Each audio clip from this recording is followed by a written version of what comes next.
They call him Johnny Rock and Roll. They call him Johnny Rock and Roll. They call him Johnny Rock and Roll. He gets you hot if you're cold.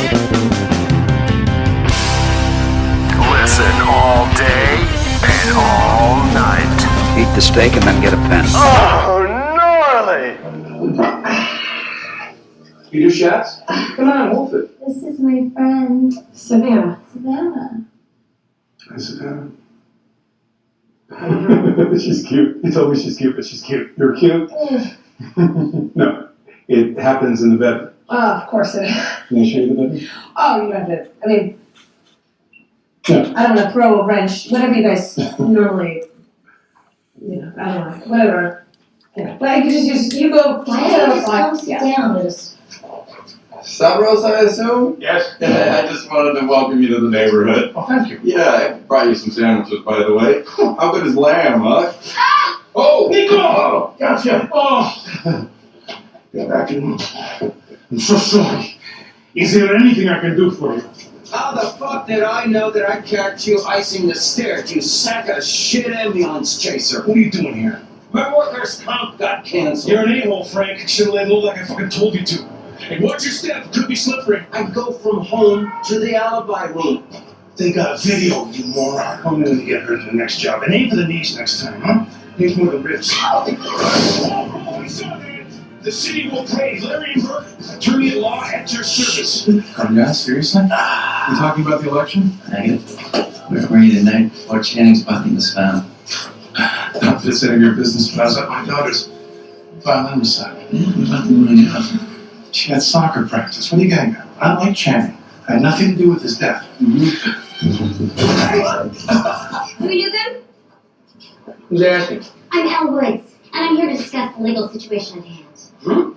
You and Miss Bonafonte had a common law marriage, which, heretofore, entitles her to what is legally referred to as equitable division of the assets. Come again? Stay out of this, chicken wings. That's my son. I don't care whose balls he flew out of. He's my dancer, and he's not going anywhere until he earns his tips. They're not dancing this place. You. Have a pamphlet. Actually, this is a brochure, 2 folds. You told me these were pamphlets. Oh, and make sure that they are really pamphlets this time. Yeah, I know, that was my, no, I'm totally on that, don't worry. Good night, Mr. Mayor. Good night, Ellen. He was a big name comedian, homicide case you give him. And he said you always learn from your past. It's very funny. Do you think you can help me? He's dead. Here I'm doing another handheld shot, this time while running through the jungle, and I wasn't, as some critics said, imitating Michael Bay. I'm talking to you, David Daley. I was, in fact, during this shot, being chased by a bear. I remember hearing it was more of a rodent. There, you can see its shadow on that gunga tree. That was a bear. A big black South American bear.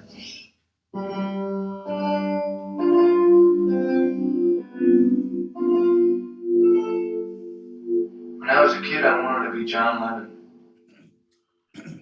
Hey, everybody out there, your buddy Johnny Rock here. And tonight, I'm honored to have special guest, veteran actor, writer, producer, director, composer, and teacher with over 200 film and TV credits, Mr. John Kapelos. Welcome, John. Thanks for joining us. How you doing, man? I am great. Thank you for having me. Right on.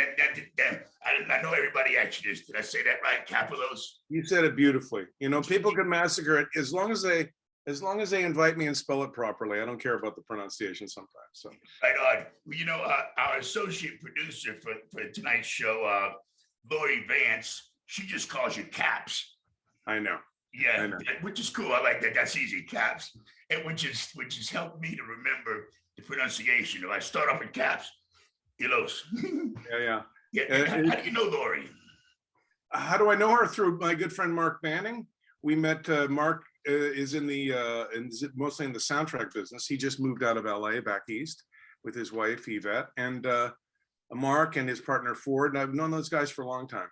Yeah, right. I love Mark. We've had Mark on the show too. He's got also some great stories. Yeah, I mean, he sort of talks. Oh, I can't do my Mark Manning because then he'll. Then everybody will do it. Yeah. So let's I wanted to say first, so when Lori told me that she knew you and that she might could get you to be on the show, I jumped at the chance because it just turns out that a friend of mine by the name of Todd Braley is about to direct a stage play version of The Breakfast Club. Really? Where? Yeah, in Colorado. Nice. Yeah. Well, I get occasionally. Oh, do you hear that? What is that? Somebody's renovating a condo next door, so Oh. we're getting some drilling here. Sorry about that. That's okay. But that'll cost you extra. The thing is that people get in touch with me and they say, "Oh, I'm doing the Thomas Jefferson High School here in Piedmont, Arizona. We're doing a production of The Breakfast Club, and we were wondering whether you give us some hints on how to play Carl." And I do the old Spencer Tracy line, just hit your marks and tell the truth. Yeah, right on. And make sure you got a good broom to work with if you're playing the janitor. Yeah. I mean, yeah, that's cool that he's directing that.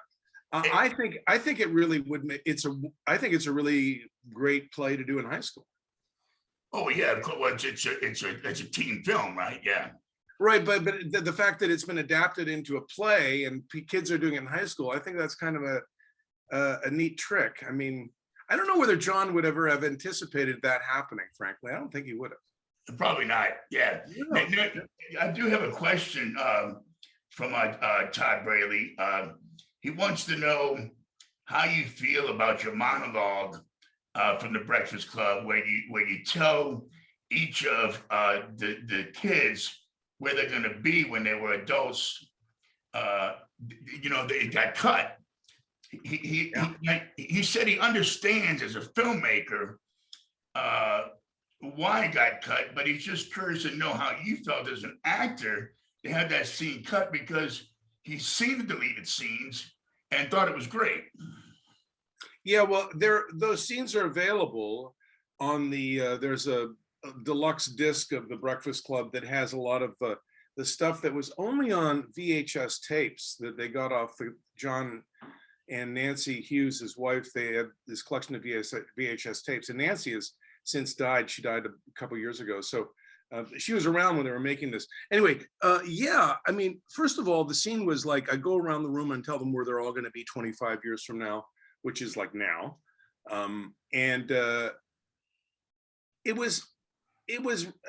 He's right.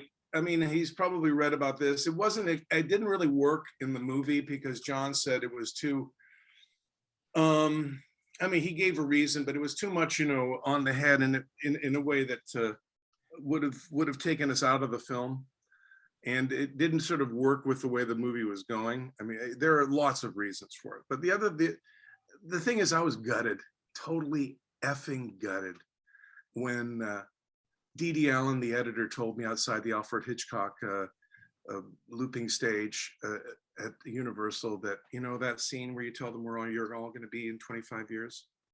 She went like this with her, scissor emotion with her fingers and like lifted out. And I went, holy no.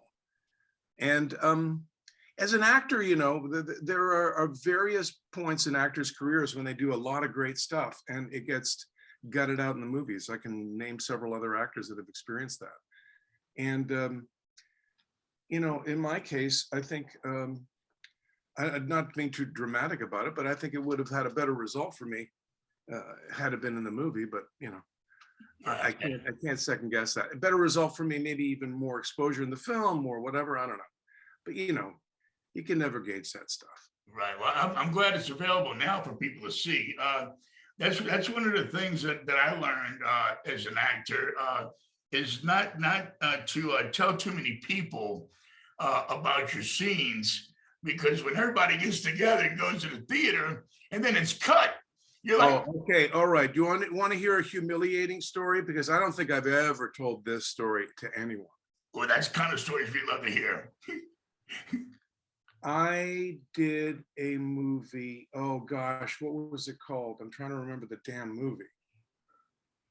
But I told all my family that I was going to be in it. And all my family in London, Ontario. I went home, and when the movie opened, we all went to the movie theater, about 25 members of my family. And I was in it for about 18 seconds. I think the movie was Thief. It's my very first movie, and I had nothing to do in it, but I had 2 or 3 other little scenes that I shot, but they only kept this much. And I'm trying to remember, honestly, I cannot remember the damn movie because it's so humiliating. It could have been Head Office, this movie that I did with Ken Finkelstein, but again, where I did nothing. Yeah. But I was cut out of. And my family was relentless, particularly two male cousins of mine who were just like, yeah, really, really good stuff in that. Really good. Oh yeah, we really like you. Oh yeah, the new Humphrey Bogart, the new Robert Redford. You know, it's like, oh, come on. You know, boom, boom. You know, it's like, so never, ever, you know, it's better to surprise people. Say, you know, oh, I might be in this movie, you know, or yeah, keep your eye out on this one. But man, that was effing humiliating. Yeah. With that, I know Thief, that was, I think it was 1981. You were mechanic number 3. Mechanic number 3. Yeah, I hadn't got a part name yet, you know, like Jim or Lewis or Carl or something. I was like cop number 1, mechanic number 3. I mean, maybe you've been there yourself. Oh, absolutely, without a doubt.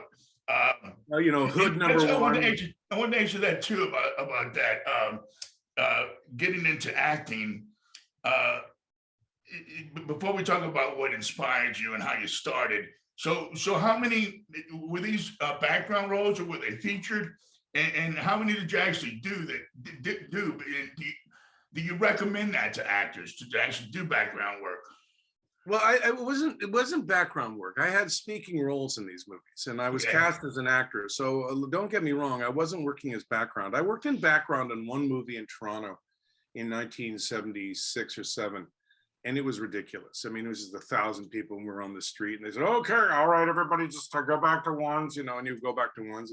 Camera's way over there, and I'm thinking to myself, they're not going to see me. So I did that once for an afternoon as an extra. But as a speaking actor, if they offer you a role, it's incumbent upon you to take it. I mean, that's just sort of a general rule. I mean, just before you and I started talking, you referenced John Candy, and John Candy was a huge part of my early career in terms of just his energy and his mentorship and his. I wouldn't say he was a friend as much as he was a guy I knew at Second City that was very kind to me and helped me along in ways. And also he led some workshops. And John, one day I said to him, you know, John, you know, if they offer you this or if they offer you that, what do you suggest you go? He says, do everything. And if you look at John Candy's early career, you know, there's a movie he did with Christopher Plummer. I'm forgetting the title right now, but you know, he did a bunch of movies just to be in them as an actor. I mean, he wasn't, you know, John Candy per se. He wasn't his big persona at that moment. He was finding himself. And that's the thing, for actors to find themselves. You know, find yourself in front of the camera, you know, saying, what the hell am I doing here? And what am I going to do next? I mean, that's what happened to me when I did movies, and all of a sudden I find myself in Dr. Detroit, which was not a great film, but it was a good, fun experience. And Dan Aykroyd and Howard Hessman, who just died recently, a lot of cool people. And I remember I get suited up, I have 4 lines to say, and they throw me out on the street, and all of a sudden they're yelling action. I go, now what? Oh, now I've got to actually walk through it and be the character. It's like, oh, you know, all this preparation, all this anxiety, all this thing to get to the point of doing it. Now I've actually got to do it, you know, and sometimes, strangely enough, to say that is like, oh, now I'm here. Now I've actually got to act, you know, it's like after all this.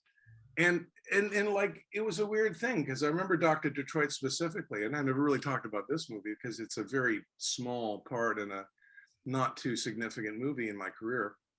But Michael Pressman, the director, was really cool. The camera was, again, way over there. And I had no physical sense of where I was. I mean, I'm on the street in Chicago. It's 2 a.m. We're doing Rush Street. It's supposed to be, you know, but where's the stage? Where's the audience? Where's all that stuff? I mean, okay, we're doing movies, So, how big do I have to be? You know, all those things came into mind in this one little sequence, and I'll never forget. Like, oh Christ, now I got to act, and like now I got to figure this out. And that's the thing that once you get through all the machinations in the film world, and they got you in costume and set and stuff. Not that you haven't figured it out beforehand, but boom, that's when it goes from real time. When you start doing it in real time. Okay, let's roll it. Because they haven't seen you think about it, they haven't seen you rehearse, they haven't seen the wardrobe. And this is where they're actually seeing you. And that was a big, what I would say, cauterizing moment, where all of a sudden, like, foomp, there's no running away, there's no hiding. You got to walk out. And I'll never forget when I see myself in the Breakfast Club. I walk out that first time, and I'm just, and I got the the rolling thing with the garbage, and I go in, and I got one glove on, and I boom, boom, and I go, hi, Bri, like that. I'll never forget, just the camera was on me, and it was like they had been shooting a long time, and I went, holy moly, now I got to be this janitor.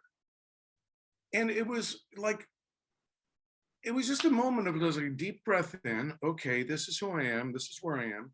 And I come out, and I remember every time I watch it, I kind of remember what was going through in my head at that time when I see it, is that I was literally becoming that guy.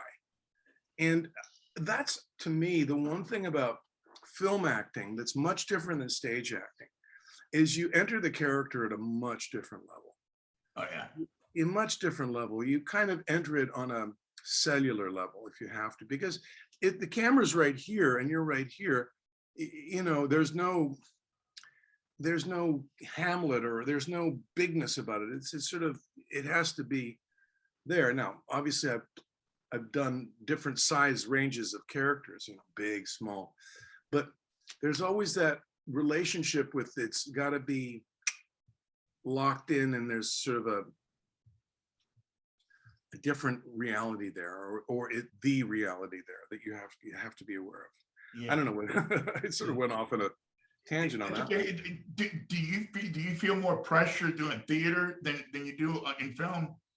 A different sort of pressure. I mean, I did a play 2.5, 3 years ago where I was I had like a lot to say. I was in every page of the play except for the first 3, and it was 2.5 hours. Not a lot to say, and I people can attest to the fact that I was 2 months before, I was in a panic a bit about how I'm going to remember all this. I mean, I don't get a second take. I mean, the movie business gives you a different sense of the rhythm. Okay, well, if I mess it up this time, I'll get this opportunity. But then you go, okay, the theater, it's just one slalom hill, man. And if you wipe out, you wipe out. Yeah. And I've done the theater a lot, but sort of going back to it was kind of like, okay. It's a different exercise. It's a different exercise entirely. It's kind of like running a triathlon as opposed to just doing one event. So not that I ever run a triathlon. Right. So how old were you when you first knew that you wanted to be an actor? I know you were young, and did you have a reason for wanting to be an actor? Like for instance, for me, I was like 8 years old, and the reason I did it was because I needed that acceptance, that applause, and it made me feel loved, and I was good at it. So, but for you, what was it that made you want to do it? Well, I don't think that what you're feeling is necessarily.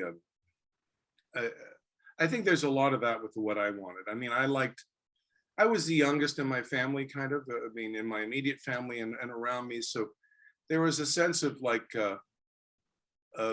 being the last. So there was a kind of a spotlight shone on me, and I could sort of, oh, there's John. And I mean, what I mean to say is that everybody seemed to be older than me. So the only way to get their attention was either being funny or provocative or both in a sort of a silly way. Yeah. So it led itself to, and then approbation, approval, love, getting attention. And then getting people to laugh has always been a big thing for me. Yeah. I don't know whether I could do it now, but get you to laugh. But I mean, you know, it's such an innate thing just to be able to make people relax in a way where you can, hopefully they relax through laughter, or disarm them in a way that they go, okay. There's something really important about that, I think. And people that do it well, that can make you feel at ease, even through a little bit of humor and stuff. So, you know, I'm not a fan of the awkward moment, and which is huge now in the movies and television. You know, there's a, but I mean, as a child, so if there's an awkward moment, I'd try to cover it up or try to, you know, do transition with comedy. And in school, I did a play when I was in, was it grade 2 or grade 3? In Canada, we say grade instead of second grade. Yeah. Second grade or third grade in there. And gosh, and it was really, it was a World War I play about this guy that had to keep his puttees up. You know what puttees are? They're the thing that you wind up on your leg, over your pants or something. First World War troops had them, and it's sort of like a tall stocking or something. It's a weird sort of British play. I can't keep my puttees up. And I did the play, I memorized this thing, and I loved it. And I think what I really loved was I liked being on that stage and having all those eyes looking back at me. That was kind of fun. Yeah. Yeah. I mean, being at the auditorium in public school and having people look at you when you're on stage, that was a memorable, like, oh, I'm enjoying this. I sang a lot in choirs and stuff. Yeah.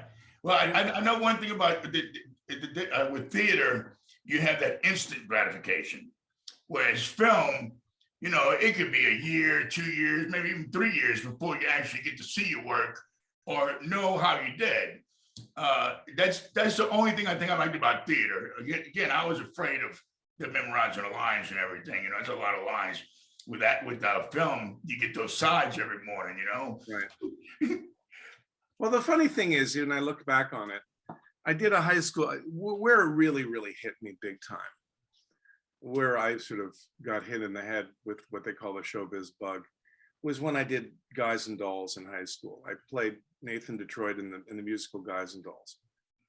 And when I think about the whole high school musical experience, which kids go through, and, you know, Glee, and there are these shows and everything that talk about that.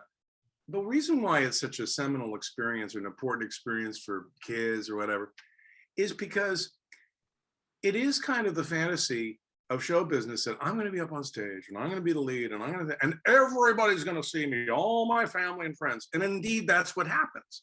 Like, you know, I was the lead in my high school play and all my family and friends, and I did well. And all of a sudden I went, oh, click, light went on. Maybe I could do this for a living. Well, my father was like Homer Simpson, oh, you know, and it was like, but that was the fantasy. Like I could go up on stage, be myself, I mean, do this thing, and all my mother and my cousins and my friends, and they did. They all came and saw it. And nowadays I'll do an episode of Magnum PI or something, where billions of people see it, which I did last August. Not one phone call. Yeah. Nobody sees it. Nobody talks to me because I've been doing this for 40 years and I'm on TV every day, and nobody gives a flying frig. Yeah. And there's a certain thing that makes me kind of sad about that, frankly. Sure. You know, it's like now I've achieved all this stuff, and it's kind of like being in the front of a cockpit of an airline, flying your own plane. It's very silent. Okay. And not that I want people to phone up and say, I saw you, but you know, I'm not getting that feeling from the old high school play vibe, you know? Yeah. It doesn't feel like the first time, as the old song says. Right. That just made me think of a writer that writes articles in the paper every day. You know, it's just another article. And That's you know, right. it's a job. And when you write your first article, everybody's oogling, oh, look how good he is. And I'm not expecting people to drool over my stuff and tell me every time I'm on TV, but it's just when you become a professional and you do it for so long, you know, people just expect it of you in a way. Oh, that's John doing his thing or whatever. We saw you in this, we saw you in that. And that's fine. That's fine. I mean, I would rather have it that than like, you know, John tried to do it. We never see you in anything. You know, I do get that from people too. Like, hey, whatever happened to you? We don't see you in anything. It's like, well, I don't know. Maybe you've got bad TV viewing habits or something. Yeah, that reminds me. There's a YouTube channel that's always posting these videos, the sad life and ending of so and so, and it's a bunch They're of all bogus. posting what? I'm sorry. It's a YouTube channel, and they're always posting videos of actors and singers and it's titled "The Sad Ending of So and Oh so." God. Oh yeah. I see that too. Yeah, it's like what? And also, they're horribly narrated. And Yeah. put together. Yet I watched a few of them. The sad ending of Jimmy Mahoma. Jimmy Mahoma was born in Brooklyn, New York, and he reached the fame. And it's like, yeah. Well, I've worked with a few people that have had sad endings.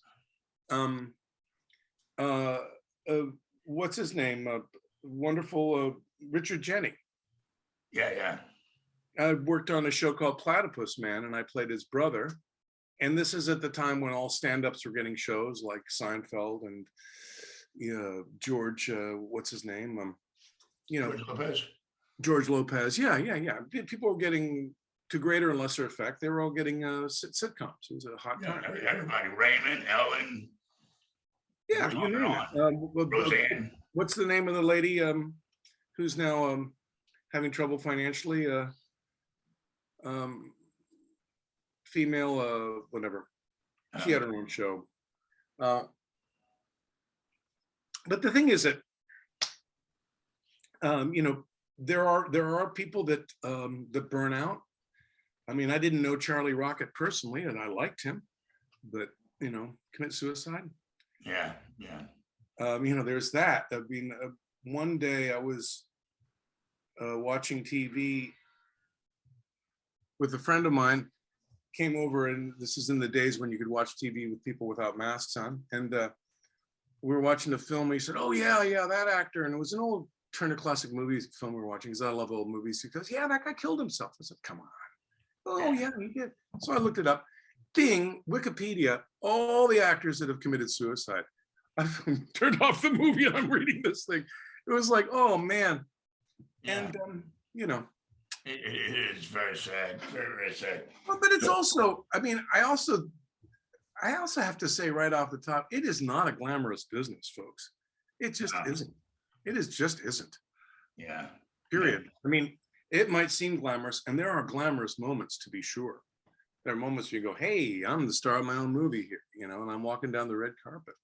Yeah. But well, there's been actors that have actually had to have therapy after doing certain roles because of the character that they portrayed. I want to ask you, what is the most interesting or most difficult thing you've ever had to do to prepare for a role? That's a really good question. That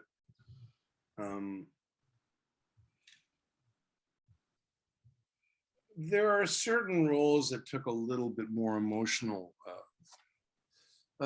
I would say Internal Affairs, The Boost.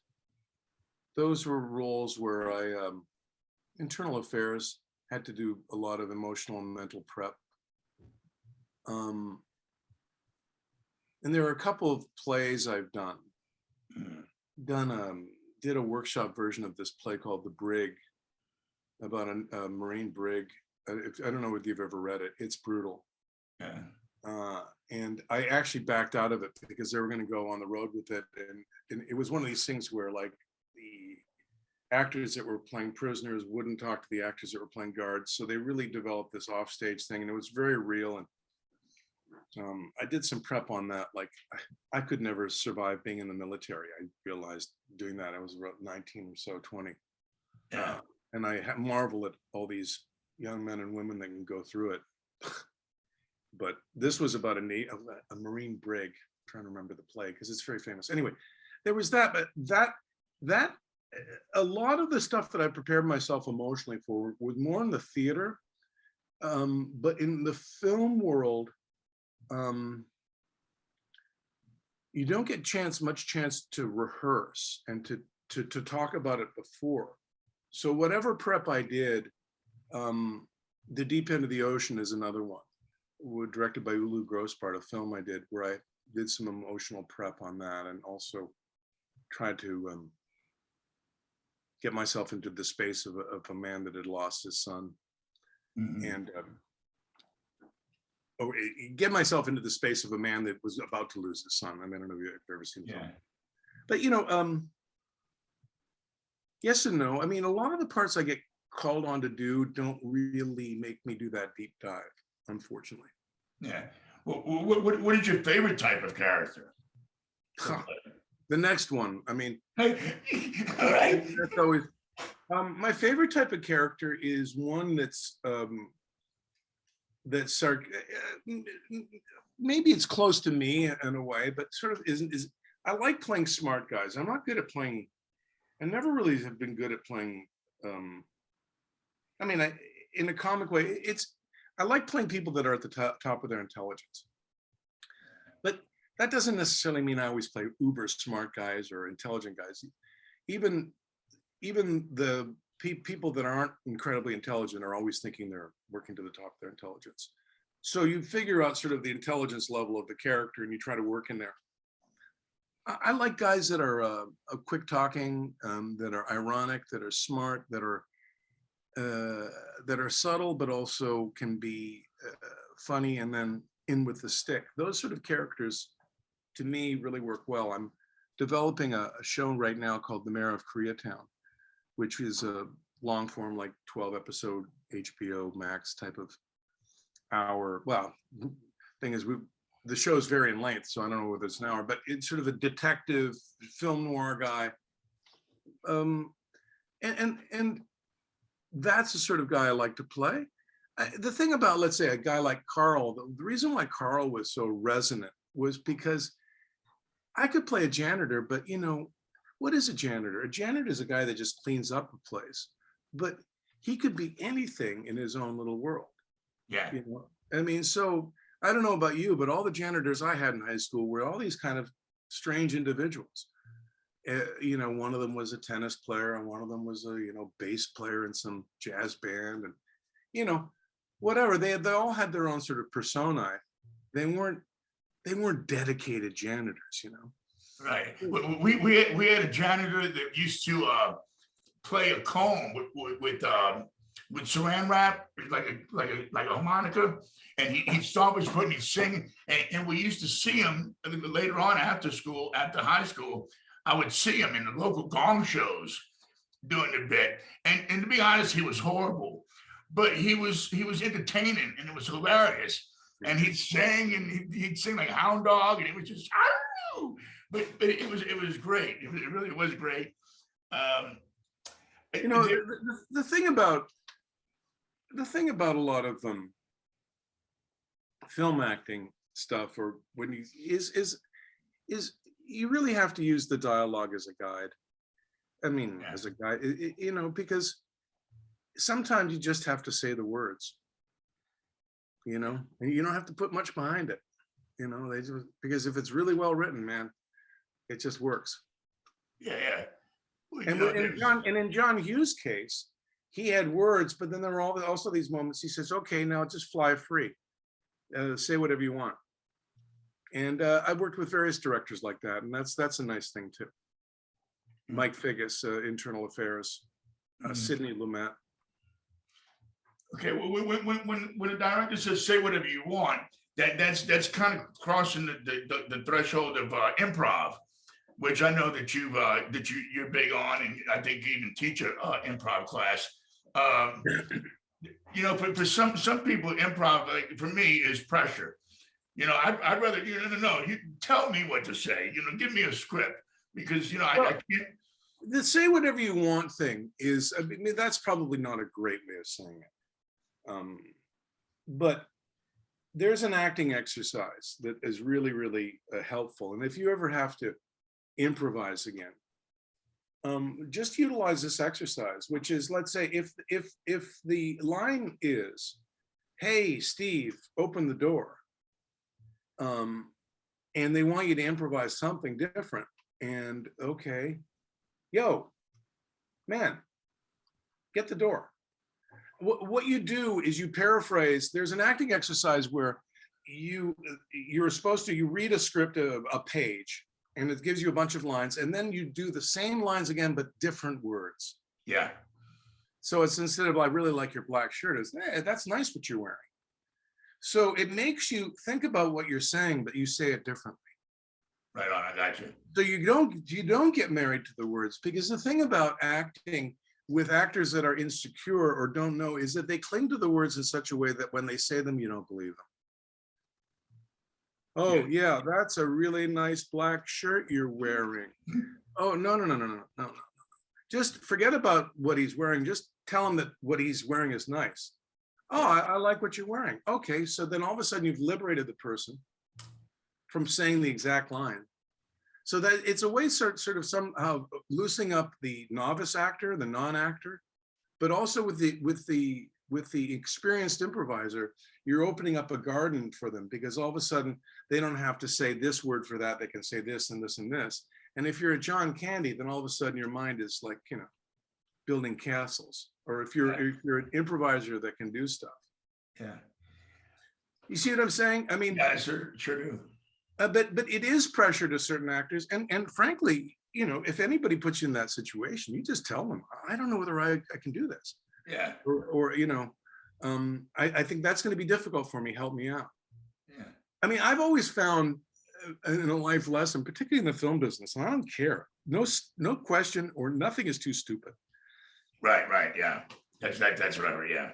Because down to which way does that door open? Well, oh, come on, you saw it opens this way. Yeah, but it can swing that way and I can get hurt. So, I mean, the question might sound stupid initially, but it isn't really. You see what I'm saying? I mean, there are physical things that happen on the set. I mean, I'm talking about too much stuff at once, but you get into situations where you want to show you're in control, you're an actor, but sometimes you go, well, wait a minute, I don't know what I'm doing here. Yeah. And that's actually cool to say, because George C. Scott, there's a quote I heard about him recently. He said, all actors are in trouble. All actors are in trouble. And I love that line, because it's true. The minute you get on the set, it's like, okay, what am I going to do here? How am I going to go over here? What's this guy going to do? And there's a sense of being in trouble. Like, I don't know how to do it all the time. Yeah. And I think that is that line, that I don't know whether you get that, what he's saying there, but he's saying basically everybody's fucking scared. Yeah. And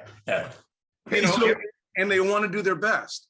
And I think that's it's kind of a good place to be if you've got talent and patience and all that stuff. It's not a good place to be if you're a novice and you're panicking. I've been in situations where actors have frozen up and they've been fired on the set, because they couldn't do it. And literally, this one guy, the way he found he was fired, this other person walked up and they tapped him on the shoulder and said, could you put this jacket on? So he took off his jacket and put it on. This other guy go, okay, Jim, come over here. I got to talk to you. And that's how they fired him. Oh, no. After a morning of this, a whole morning of him not being able to say 2 paragraphs. Yeah.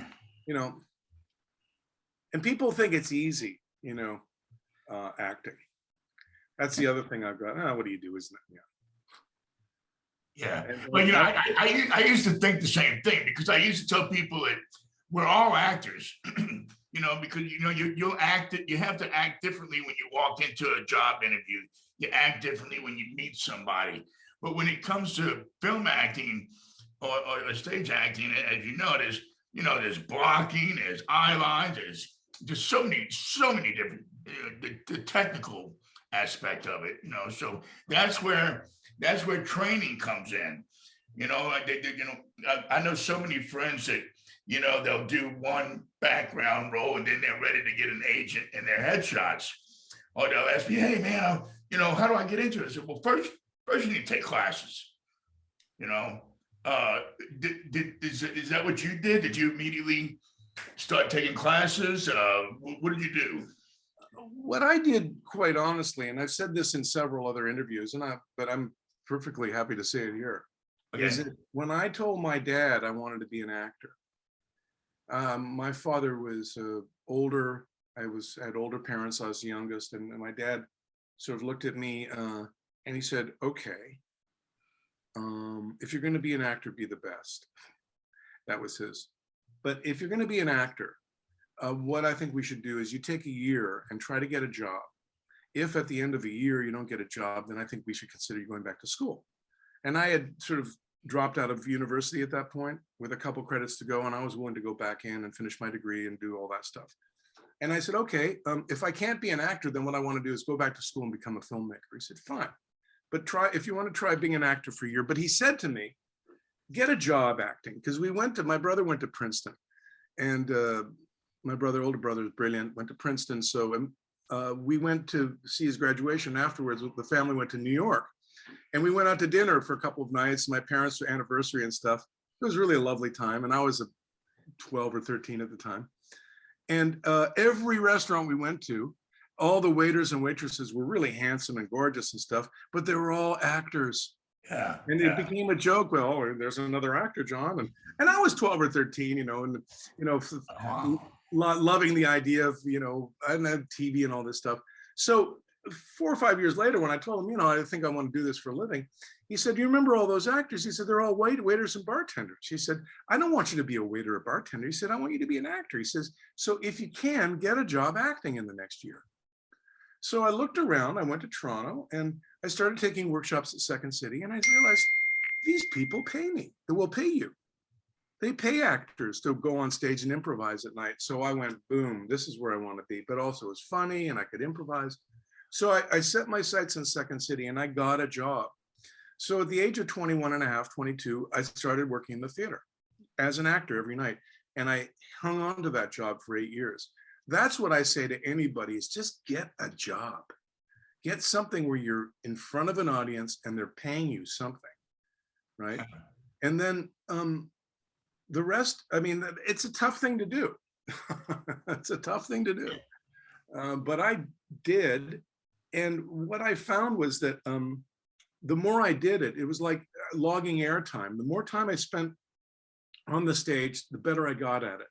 Because you can rehearse and you can do all this stuff and you can go in a flight simulator, but unless you're really flying the plane and really unless you're really out there, and believe you me, things go wrong in the theater.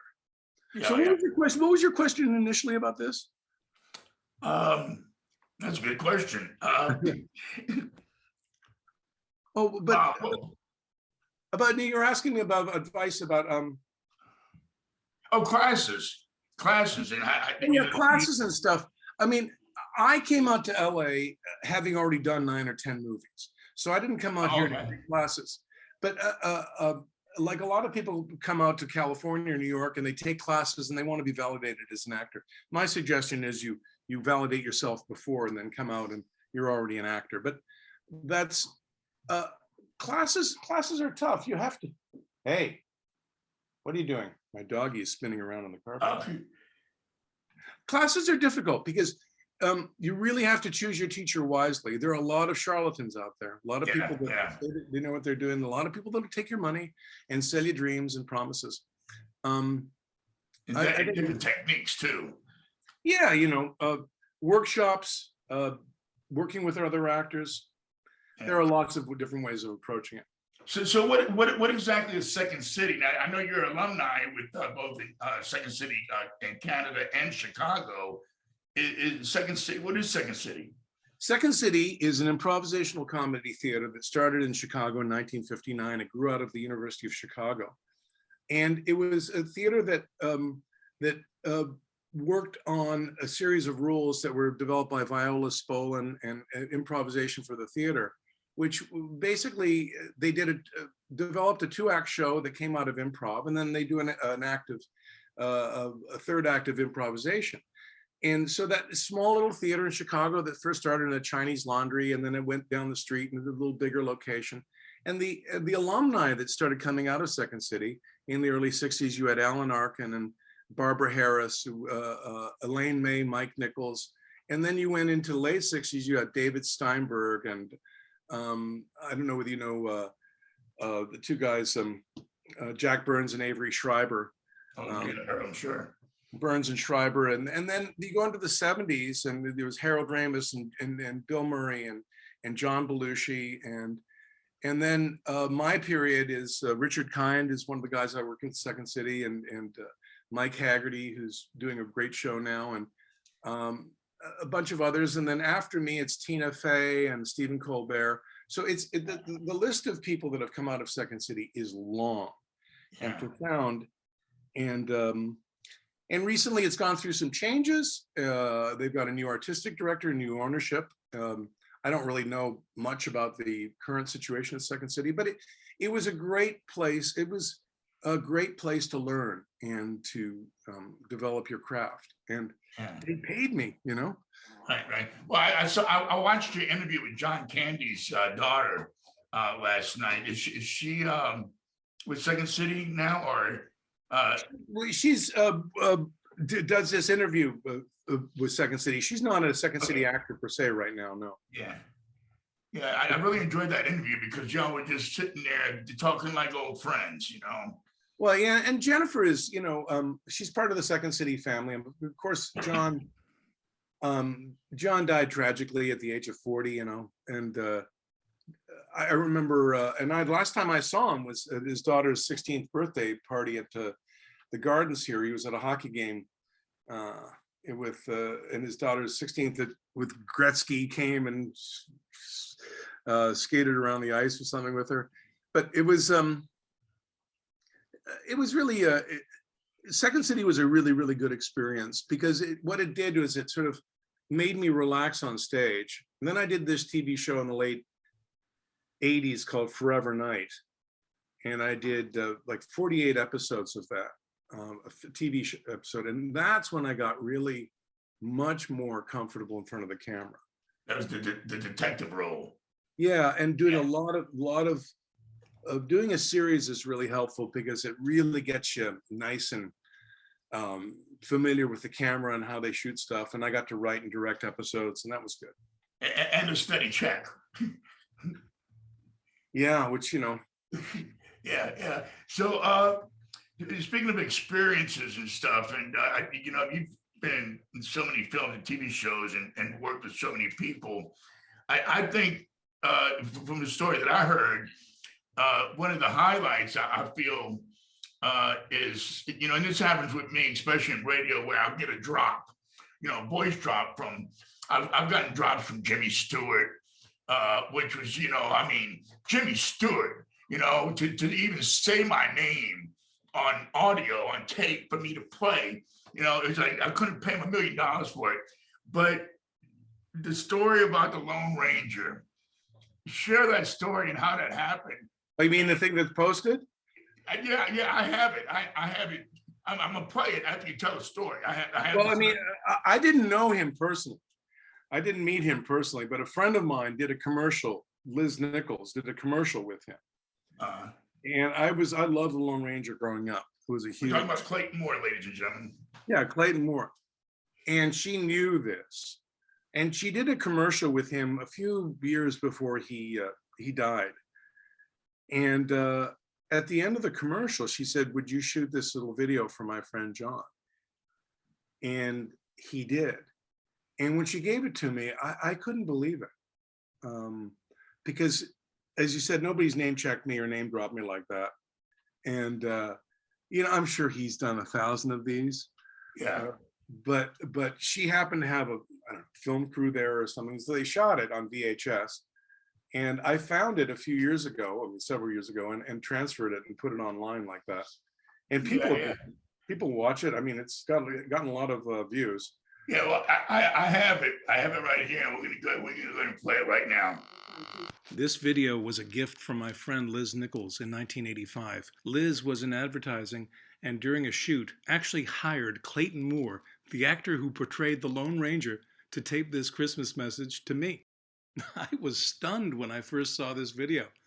And as a matter of fact, I still am.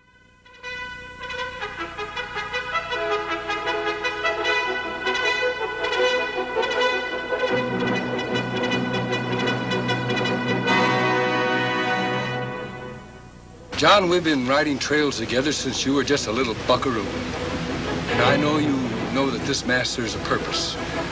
No matter where you are or where I am, we're riding together, so remember this, John.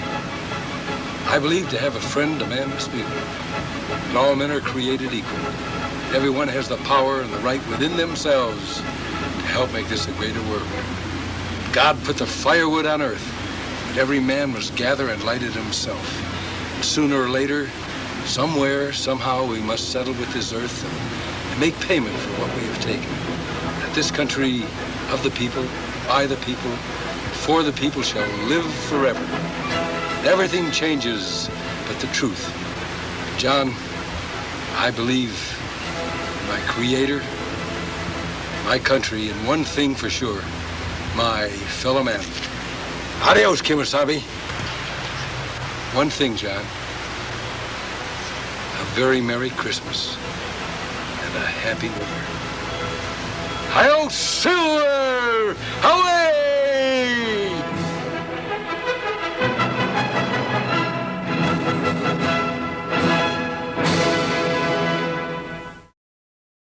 Thank you, Liz, for a cherished memory. And thank you, Mr. Clayton Moore.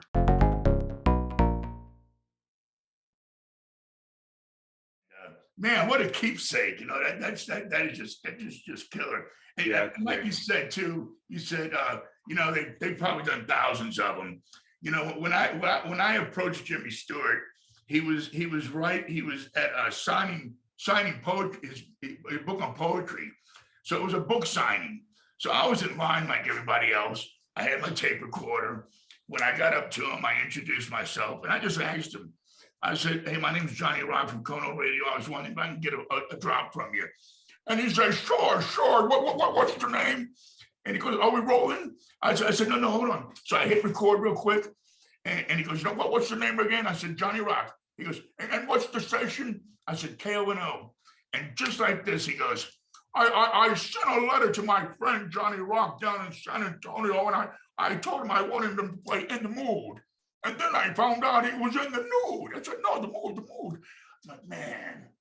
I'm like, bless you. And unfortunately, I lost that. I lost all my tapes in the Hurricane Katrina. Oh, so, no. Yeah, so, but it's in here, and in here. So, Oh.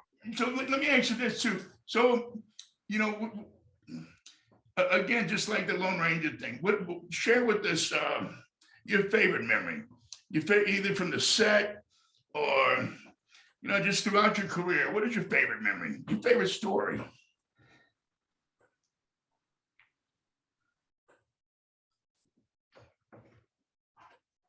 Well, I have to say,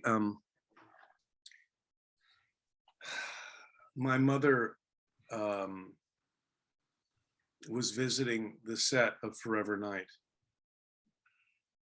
And, oh God, in 1991 or two. And we were shooting a scene. And in the middle of the scene, she walks into it. "John, what are you wearing? Why are you wearing that?" And I almost died. I thought she had lost it. And I was, "Mom, we're rolling, we're shooting, we're going right now, Mom." And all of a sudden, everybody breaks out laughing. And they got me. And I have it on tape somewhere. That is great. It was a devastatingly scary yet funny moment. And I thought for a moment, like, my mom's really cool. And unfortunately, she got ill after that and then died a few years later. But I thought that she had lost it. I thought that she had totally forgotten where she was and stuff. So there was this moment where I went, "Oh shit, this is when she loses it, and she's doing it in front of the camera." That is great. And that was a priceless memory. Also, I mean, she came to visit me on the set when I did the movie Head Office in Toronto several years before that, and she got to meet Eddie Albert. Green Acres. Green Acres, yeah. Yeah, and he was a big film star when she was a girl, like in the 30s and 40s. He was a matinee idol type. So that was a really great moment for her, and she got a picture with him. And I have that Polaroid somewhere. That's awesome. Yeah. So before we go, I wanted to get into your composing. You have in your credits as composer, and Lori had told me about you doing a cover or a re-recording of Beretta, the theme from Beretta. So I want to play that at the close of the show here, but I want you to tell us about that. You know, it says you. Well, I mean, actually, I did that with Mark Banning. Keep your eye on the All right, okay, Mark, Mark's part of that. Cool. And Mark asked me to do that. I mean, I have a whole album called Too Hip for the Room, so I do a cover of "Don't You Forget About Me." You can play that too. Oh yeah, I play that too. Yeah. So not that I don't like Keep Your Eye on the Sparrow, but Mark asked me to do that one, and I thought, okay. He said, "You're gonna be perfect for it," and I did it. And you know, so what are you doing in the song? I'm just singing it. Oh, you're singing, okay? Don't go to bed. Voice in there. Yeah. But I mean, I didn't compose the song. I didn't write it, but I have been writing music, and I got an album out called Too Hip for the Room. Too Hip for the Room. And how can people find that? It's on iTunes and Spotify and all different places. Okay. People, it's a jazz album for the most part, and right on. And big band, a lot of good stuff. If you haven't heard it. No, I haven't heard that, but we're about to. You're gonna. No, I'll definitely play that. Yeah, and it's you know, it's what it is. I love doing it. And what song did you just mention? Don't You Forget About Me? Is that what you said? Yeah, the song from the Breakfast Club. Don't you forget about me. Yeah. Yeah. All right. Yeah. I cover that one, and I do my own sort of different take on it. And I worked on the album with a really great jazz big band arranger and composer himself, Jeff Stradling, and it was a great experience. Right on. Well, I tell you what, we're going to close the show out with 3 in a row. We'll do Beretta, then Don't You Forget About Me, and then one more. But before we go, let everybody know out there how can they find you. They can find me on Facebook. I'm on Facebook. I have my John Kapelos page at johnkapelos.com, and I'm on Twitter at John Kapelos. I'm all those places. Right on. Well, John, I want to thank you so much for being on Johnny Rock and Roll Radio. Thank you.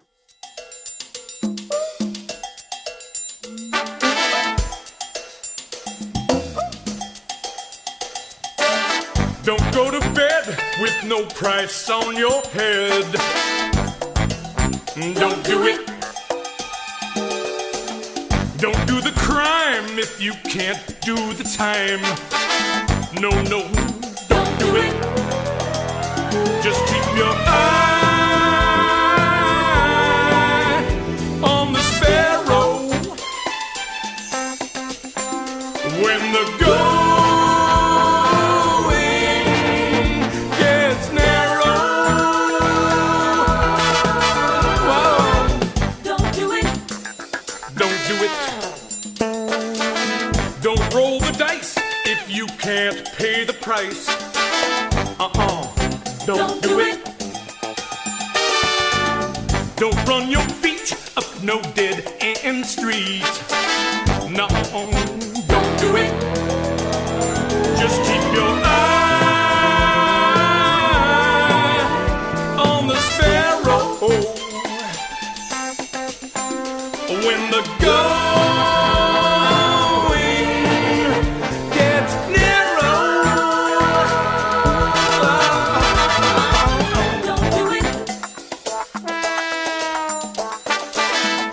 give me dirt or you're gonna get hurt.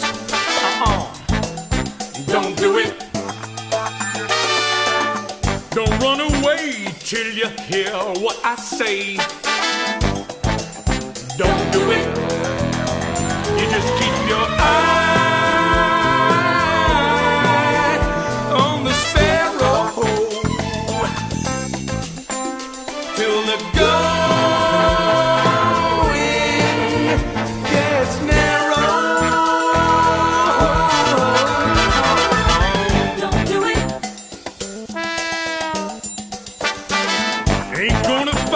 with no thief in the night.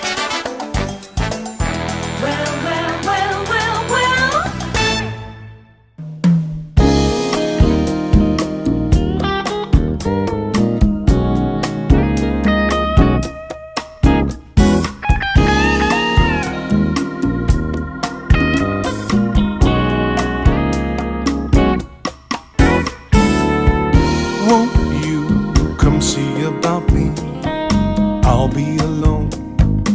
dancing, you know it, baby. Tell me your troubles and doubts, giving everything inside and out. Love strange, it's real in the dark. Think of the tender thing that we were working on, and slow change may pull us apart. When the light gets into your heart, baby, don't you forget about me. Don't you forget about me. Will you stand above me, look my way, or never love me? Rain keeps falling, rain keeps falling down, down, down, down. Will you recognize me, call my name, or walk on by? The rain keeps falling, rain keeps falling down.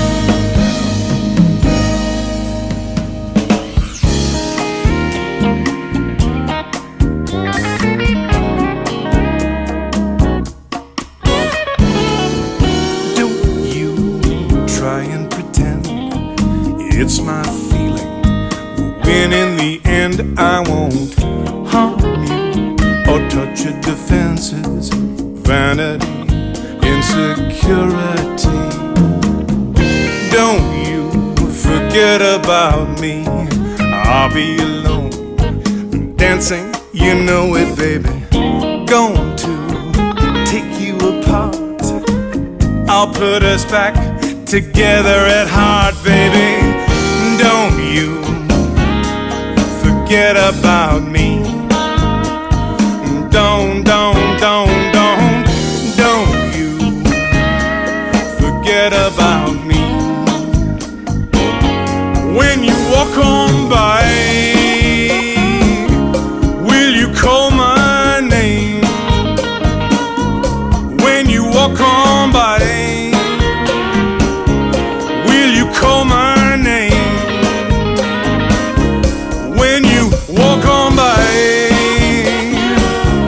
will you call my name? When you walk on by, will you call my name?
When you know that tune and you assume they do too, but they don't, then dear old friend, you're too hip for the room.